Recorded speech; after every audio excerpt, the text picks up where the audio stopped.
what do you believe are the most critical issues facing the Cherokee Nation today and in the near future? So what do you believe are the most critical issues facing the Cherokee Nation today and in the near future? At one point when I first started my campaign, I think many of you have probably been to my website. Well, not many, a few of you have been to my website based on the metrics. But I had 7 issues that I thought were the most important. And after a few months of research and learning, I think I could boil it down to 3.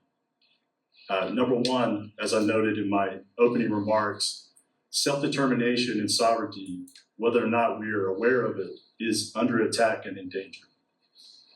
And a lot of tribes in the United States are very, very small. So they have 2,000 or 3,000 members or maybe even less. So it's more apparent for them that that would be the case. In the Cherokee Nation, we enjoy having over 400,000 citizens as the largest tribe. But the fact is that Oklahoma governor and other governors, but most directly, the governor of Oklahoma is directly aggressive towards the Cherokee Nation on many issues. But I think the reason that the Cherokee Nation is under threat has more to do with the coming shrinking of the federal government. William mentioned it, I mentioned it in my opening remarks. The proposed budget cuts to IHS funding are in the tune of $900 million in the current proposed budget. And I've seen as high as several billion. And not only IHS and BIA funding, but the shrinkage of Medicaid and Medicare is coming. And if we ignore the fact that it's coming and we do nothing and we pretend like it's not going to happen, then we're going to be responding instead of being prepared.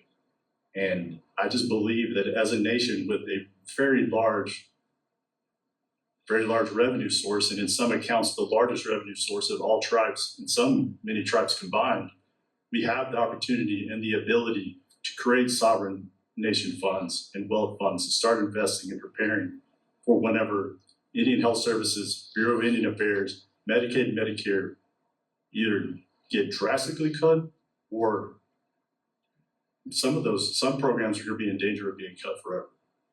So self-determination, we have to start beginning to make decisions on our own and not allowing our budget to be 70-75% federally funded. We've got to start figuring that out. Like William mentioned, I'm not a finance guy, I'm not an economist, but I'm fairly sure that we can start being prepared is better than just waiting to react. The second primary issue facing the Cherokee Nation is, I'll be blunt, it's political transparency. The businesses and enterprises that are doing business under the name of the Cherokee Nation, namely Cherokee Nation businesses and Cherokee Federal Contracting, they receive to the tune of hundreds of millions of dollars, if not billions of dollars, on contracts and investments. And in large part, that goes on without any public accountability or transparency.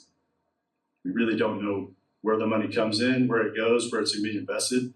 I know sometimes there's pieces of that given out, but if you took the analogy that if these corporations were private, outside of the Cherokee Nation, they would have shareholders.